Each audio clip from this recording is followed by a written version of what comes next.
No. Oh. What's the matter, Godzilla? You can't beat a couple of insects. Yeah, to think you're called the king of the monsters. Maybe when I kill you, I can be the queen, especially after I implant my eggs into you. Oh God, please no.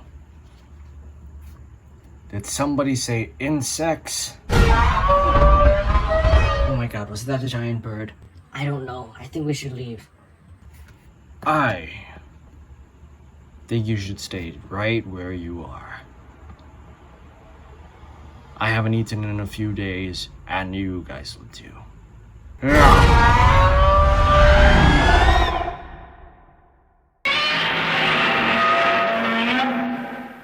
How's it, Godzilla fans, kaiju fans, collectors, and general people of YouTube? This is Chanzilla1964 coming back to you with another figure review. This time doing the Godzilla 2014 figure line review. Well, custom figure line. But let's jump right into it with the male Muto from the Godzilla battle sets that came out in, I believe Bandai came out with them, with the little buildings and all. So the male Muto pretty much came in an all black color scheme with red tips of his hooks. So these things didn't change, but everything else that you see here, even the red on his back and the tip of his wings were different. They weren't there. It was just a full black color scheme, which to me worked because, I mean, in the movies where the Muto's really anything but that they're kind of matte black color, especially since they're mostly seen at night. Even though I know in some parts of the movie they were shown to be gray, so this is where I took the inspiration from. I made them gray. Not to mention a lot of collectors and YouTubers I watch were painting them gray. So I tried to do the best I could to, well, essentially make it as movie accurate as possible. And I mean, I think Bandai did a great job with the detail from his little under the belly section over here to his, his wings. For his hooves, I thought they could have done better because, I mean, Muto's their feet are separated. This looks like he has cow feet. And I mean, even the mouth, I was wishing that I wish that the kind of beak and then the double forked teeth on the bottom were more pronounced, but I mean, what can you do? The figure is so small. And I mean, yeah, that's about all that I have to complain about this figure, though. Everything else was fine, even though the wings, the wings are fine too. Articulation for this figure is relatively simple. Just this two arms move, which, I mean, it's a mini figure. It works for what it is, which is a mini kid's toy. And I mean, I like it. Honestly, for the male Muto, I like it because it scales in well with Godzilla 2014 over here, which we are going to review next. I'm going to save the Queen for the last but not least. Best for last. But I think they did a good job for what the male Muto was. Just the short henchman of the Queen Muto, which this is not an official figure. This is a custom, just to say. But this one is an official figure. So let's get him out of the way too. Godzilla 2014 Bandai Movie Monster Series figure. So the color over here is all the same, and the detail that they did with this guy was amazing. If we compare him to the NECA figure too, all of this is still here. I mean, they did such a great job with the detail on this Godzilla figure, even to the tip of the tail, which I really like. And his dorsal plates, I mean, they just look great, especially compared to the 2019 Godzilla figure's dorsal plates, which were kind of lackluster in my opinion. As for the face, I think Bandai did a good job with the face as well. But one thing I have to say about this figure is Bandai, he's kind of skinny, especially being the MonsterVerse Godzilla, which is, I mean, he's possibly one of the, not chunky, but more muscular Godzillas. And he made this one kind of look like a skinny teenager, getting to the muscular stage, which, I mean, like I said, Bandai, you guys did a good job with the Godzilla 2019 figure for Godzilla, but this one is a little too skinny for my taste. But that's about it. I mean, everything else in the figure looks great, but I will say the belly was a little too light when I did get him in, so I went over with a kind of black wash, a thicker black wash to darken it, and I mean that did the job. But I mean, Bandai, the fact that Bandai even still painted from the underside, from his throat all the way to the tip of his tail, I think goes a long way. So paint job on this guy, and detail, I think Bandai did very good, aside from him being too skinny. But what you gonna do? Articulation is relatively simple. Arms move, legs move, tail moves. So yes, we have a total of 5 points of articulation, which is definitely a rare thing for Godzilla figures. So good on you, Bandai. And 2014, you really like to kill these things. Last but not least, we have the queen herself, the female Muto, which is a custom figure by yours truly, me. So this figure I'm relatively proud of, because what I did was I bought 2 male Muto figures from Bandai, and I took off the wings over here. I had to cut off the wings because I wasn't about to deal with the glue, so I cut off the wings over here, and then there was still that part where the wings were attached into the figure. So this was still here, this joint here, so I left this alone. But in order to access this joint, I had to take these arms off. And I took these arms from the extra Muto figure that I had. And what I did was, the part where the wings were connected in, I cut a little hole in there similar to this size to this one. And I stuck these arms in at what I thought was the proper height. And I mean, I also tried my best to measure to make sure they reached the floor. But even still, if I was to do this, they still do the job. But I mean, that's pretty much all I had to do for this figure, aside from maybe put a little bit of sculptor's putty inside of here, just to fill in the spots, but that's about it. But after that, I went over it with, I spray painted it all black, just to make sure that it's all uniform.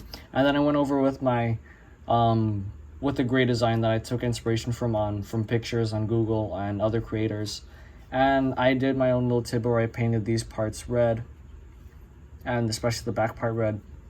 And to make it more female Muto, I painted the belly red, even more red, because I mean she had her egg sac, so I figured that works. Whatever what Bandai had here works for that part of the figure. But I mean, detail for the male Muto figure that I used for this female Muto figure, I mean it was amazing, to say the least, because from the fins over here, because from the top of her head over here to the little creases in her leg, the leg muscles for the male Muto, especially the underside over here, which is way more detailed than the smaller one, which is, I mean, it's a given. And finally, the hooks on the mouth are separated too, or the beak part of the Muto's mouth is separated, and we can definitely see it in this figure. One gripe I had though was that these little arms over here were not cut out, because if I show, you can kind of see the light coming through them, but these were all one piece, which is something that Bandai is notorious for doing. I mean, it's like you couldn't make this make a hole over here at least, which I mean with the molding process, I don't know exactly how it works, but it's understandable. But I went ahead and cut that part out anyways. Articulation for this gal is very, as you would expect for a female Muto figure. Her forearms move. These top arms block the bottom arms from moving a lot, but the bottom arms can go this way. Then her legs move. Which, by the way, like I mentioned on the feet, see how the feet are separated on this figure, but not that figure? Yeah. But I mean, yeah, I mean, for a custom figure, I think I did okay. Even though I'm just glad to have a female Muto figure in my collection, because I know Bandai, why haven't you made one Even why myself? Why haven't you made a female Muto figure yet? There's a lot of third-party statues out there, which I'm not a big fan of because, I mean, for me, I like my Bandai articulation. I do not do statues. Even though I had to work with the Godzilla 2019 line, which as you can tell, I'm still salty about. If you're gonna customize her, it'd be about $200 because you have to buy 2 Muto figures and they're gonna run you about $100, $125 on eBay if you manage to find one. If you manage to find some at your local toy store for cheaper, or even at a swap meet for cheaper, I suggest you pick 2 of them up if you're gonna do this figure, and some epoxy putty. Or some sculptor's putty, and some sculptor's putty. As for these 2, I think you guys should definitely pick them up if you find them. This one might be a little more expensive for my taste, especially for the 2-pack that it comes in. But I mean, you get some buildings and a mini Godzilla, so I guess it works out price-wise, especially considering how rare it is. But if you want to get the mini Muto figure, I would say this warning: don't overpay for it. Because, I mean, it's great, but you could also get the Bandai one for a similar price that you're going to get this guy for. It's up to you, though, your call. Because I still think he's worth it. Because, I mean, it's the male Muto. If you want to complete your figure collection, then by all means, go for it. This guy you should definitely pick up. He's reasonably priced on eBay and other sites. And, I mean, it's Godzilla 2014. I mean, come on. It's Godzilla. Who else you watching this video for? I mean, I know who else you're watching this video for, but it's a Godzilla figure, and if you're a Bandai collector, if you're a Godzilla fan, even if you're a fan of just the MonsterVerse in general, I think you should definitely pick this figure up. This 100%. And I mean, as you guys can see, for scaling works out nicely. Female Muto might be a bit short, but for my taste, I think she works perfectly, because if she was any bigger, these 2 would definitely have killed Godzilla. Just saying. Even though they almost did kill Godzilla in the movie. Which kind of annoyed me, because obscure monsters almost killing Godzilla. I mean, how did Dagon, the Godzilla before this Godzilla, defeat Muto Prime if this Godzilla can't even defeat these guys? If you guys like this video, be sure to leave a thumbs up down below.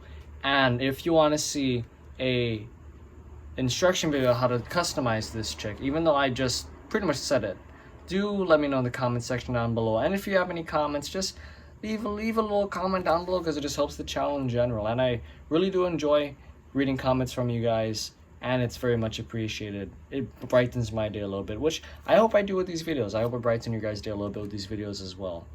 And if you like what you see, though, please do subscribe.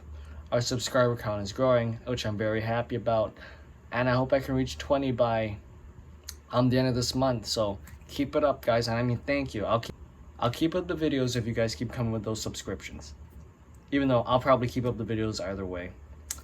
But I mean, thank you. I mean, for this past month, it's been a great experience, and it's been great to, you know, see what how you guys have been accepting this sort of Godzilla figure review channel / skit channel / starting to review movies channel, but let's just call it Godzilla channel. I mean, I appreciate your guys' feedback, the likes, the views, and even the comments, especially the comments. I always love hearing from you guys, my viewers. It's always a great thing to hear from you guys. And to, it's just been a great experience for this past month, and I cannot thank everyone so much. And I know I'm probably releasing this the day before Father's, or on the day, so to all you fathers out there, I want to say Happy Father's Day. With that being said, this has been Chanzilla 1964, thanking and signing out. Till next time, peace, peace. And if you're going to customize this one, good luck, because it might be a bit of a pain in the ass. But you got this.